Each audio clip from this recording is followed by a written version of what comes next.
Hello Flosstube. We're all home, so I think we should make cinnamon rolls today. I know my family wants some. I'm going to make a double batch. I'm going to have little clips for you to follow along. If you would like to do a normal size batch, just divide the ingredients by half. Be super easy. Uses one big pot. I think you'll really like it.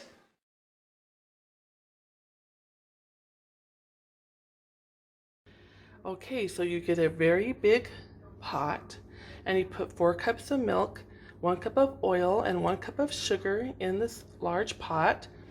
You bring it almost to a boil so it's frothy to scald your milk. Then you pull it off of the burner and you let it cool for probably about a half an hour, 45 minutes maybe. You just check it periodically. You're looking to see that it's warm but not hot. So now we're going to add our yeast.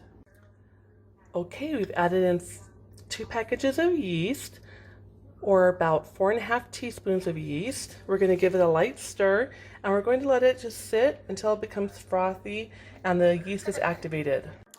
Okay, it's been about 15 minutes and as you can see the yeast has been activated. We're now going to add in 8 cups of flour and then we are going to stir the pot and cover it and let it sit for an hour.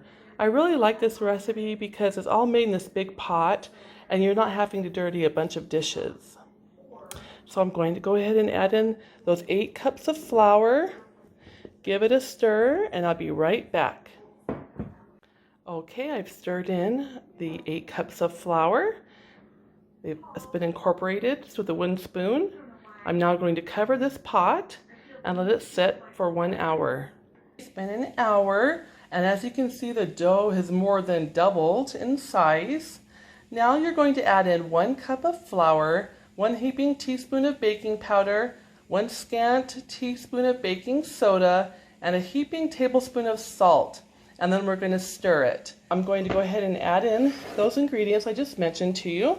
I've already combined them in this measuring cup.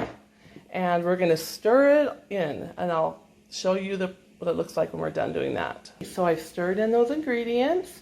Now you can take half of the dough, push it out onto a floured surface, and you're going to roll it out into a rectangle. I've rolled out my dough. I've spread about 3/4 of a softened cube of butter over it and just coated it with cinnamon sugar. I'm also going to sprinkle a little bit of brown sugar on top of it and then roll it up lengthwise. I have a piece of thread. I'm sliding it underneath the roll of cinnamon rolls. I'm crossing my thread and then pulling it through. And this will not smash your dough as bad. Then you work your thread underneath the dough again. You pull up your 2 pieces. You cross them over the top and pull. And I'm doing this making them about 1 inch big. And you do the whole roll that way. And then you're going to place them in an oblong pan that's been coated with spray pan or grease so they don't stick, and let them rise again. Okay, we're going to let these rise for about 30 minutes and we put it in a grease pan and we'll be back to check on their progress in a half an hour. Before I bake the cinnamon rolls, I like to make up the frosting, which is 1/3 cup of butter melted, 1/4 a teaspoon of salt, 1 teaspoon of vanilla, 3.5 cups of powdered sugar, and 1/4 cup of milk approximately. You're going to want to just add in milk till you get the consistency you like. That way, right as the cinnamon rolls come out of the oven, I like to put the frosting on so it melts into all the cracks and crevices. Alright, stay tuned. We're going to be baking soon. Okay, our cinnamon rolls have doubled in size. It's been about a half an hour. I'm going to put these in the oven at 400 degrees for about 15 to 18 minutes.